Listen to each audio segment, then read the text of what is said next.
yeah, I think people change. Yes. I don't necessarily fixate on having this long term thing or having the one perfect partner. I Mhm. think we grow and I think we change. And I think for me, that's something I'd love to be more normalized is having multiple partners in life because I think we're so Mhm. set on it's the one, we must have the one. But people do change and people do grow. And, you can realize things that you can realize differences in your relationship that may grow and as you go on and that might be a problem. Sure, um sure. so I think there's so much fear around ending relationships because like, oh well, that was my person, that was my forever, and I don't, I'm never going to find that same love again. No, absolutely not. You're not going to find that same love again. You'll find a different love and it will feel different and it will look different. Sure. The same with grief, particularly like grief of pets. We Mhm. have an insane connection to pets over here. I don't know what it is like in the US, but with dogs in Pretty similar. particular, we are tight as anything. And they will die and it's horrendous.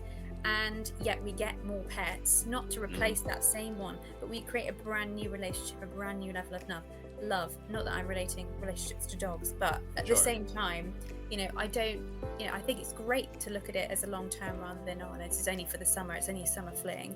I think it's great. Yeah, I'd love a future with you. It doesn't mean that this relationship is dependent on us having a future together. For me, Sure. it's dependent on us both being happy right now and navigating right now with each other. No, I agree. I would agree with that. We don't want to operate, I would say, from a fear-based mentality Mm. that I'm too afraid to lose you, so I will do anything to keep you. Yeah. Because that's not healthy. When I say I want us to, I imagine that many of us want to have these long-term relationships. It's sort of implying that even as we evolve and change, which everybody will, if you don't know, you will, that I want to grow with this person. Like our Yeah. foundation of communication, like you were referring to your boyfriend, our foundation of communication is so strong that even when we have all these different challenges and changes that occur, we're Yeah. going to express ourselves so clearly that there's a greater chance we're going to be able to find compromise, Hmm. right? And every relationship is going to be predicated on the fact that you are willing to compromise with each other in order for it to have a long sustaining life Sure. in terms of the relationship. And again, this is not just romantic. This is with your family, friends, Hmm. and everything in between. So it's understanding that many people don't necessarily want to have multiple relationships. What I say, to give a different take on it, is that, especially for men, a lot of us have to have many relationships because we have to learn. And Yeah. we end up learning a lot of the different ways of how we need to communicate, how we need to be more expressive, how we need to be more vulnerable through hardship, heartache, and loss. Hmm. So we go through those experiences, then we're like, oh, she was telling me all these things all this time, and now I'm hurting. Yeah. So now I should probably do things differently in the next one. And then you have the next relationship. She said I should be doing these things. I guess I got to do it again. Yeah. And then that sort of becomes the process as opposed to, and I'm not trying to turn this into another platform issue, but the more that we share and we express with each other, I think it starts when we're young.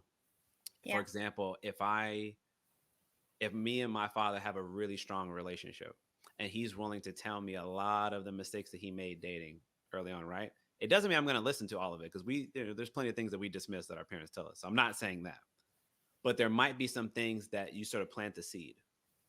And over time, I might realize, he was telling me this thing and I'm starting to sort of see it in her. Hmm. Maybe she's not the kind of person I should build with. Maybe I should consider getting out of here, to your point. Yeah. And that might save me from some of that hardship and heartache. I might have to go through some of it, no doubt. You can't prevent everything. But maybe the number of partners I have gets reduced Yeah. because I got it right earlier because I learned from getting a lot of that feedback and experience from my parents or the people that took care of me and raised me. I think that those elements are important. And then when Yeah. you're in the relationship with somebody, I say it because intimacy and being willing to be vulnerable, particularly for men, is Yeah. very, very hard. Yeah. I heard it, I think it was on a podcast. I heard it similarly. It kind of clicked in my mind. It's like a woman's willingness to share her body is very similar to a man's willingness to share his emotions. Hmm. In terms of it's a very prized thing. Like we're very private about that. Woman Yeah. usually doesn't want to sleep around for a long period of time anyway. And a man doesn't want to have to be vulnerable with everybody. He'll want to be with certain people that he deems worthy, Yeah. right? So if we're in a relationship and I build a significant relationship with you, I'm probably not going to want to have to duplicate that with somebody else, barring something terrible not happen to you or to me. So that way I don't have to go through this whole experience again of trying to build it back up. Hmm. It doesn't mean sometimes you don't have to do it. Sometimes it will happen because there's unforeseen circumstances. That is the way that life works.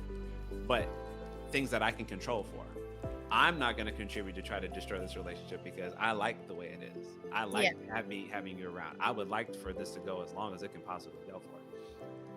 I tend to believe that that's the general disposition that people have, not operating in fear that I'm afraid if I don't have you that I will lose myself, because that is codependent behavior. Yeah. But that I would prefer to not go through this life alone. And if I can build this with you and we can continue to evolve, grow, and communicate better together, I'd rather stay with you. Yeah. I'd rather not have to go out here on the dating market and try to do this again and again and again. Because that can be, it can lead you to a state of cynicism. Yeah. Because you might see that it's so difficult to engage anybody, you might just give up. And I really don't want that for us. I want us to just grow, be the best versions of ourselves, as you said, going back to your original point.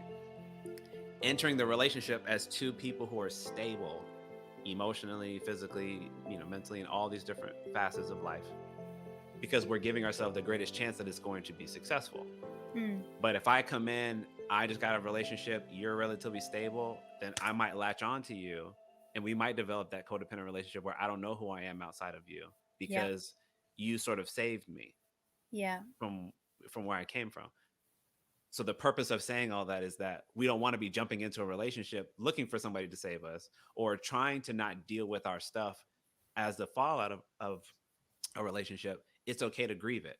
It's okay to learn from it. It's okay to recognize there's things I should do differently. There's things I want my partner to do differently.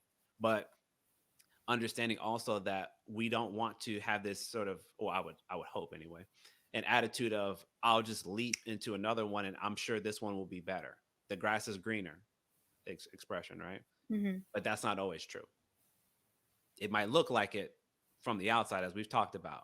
The outside might look fantastic, but you don't know until you're in it of what you're really dealing with. So we want to have this sense of being grounded in what do we want? What are we looking for? What do we offer? What do we bring to the table? So we can have a greater solidarity of relationship as we get older, as we age. Because the one thing I think most of us don't want to deal with is being alone in our later years. Because that loneliness can be extremely debilitating for many, many people.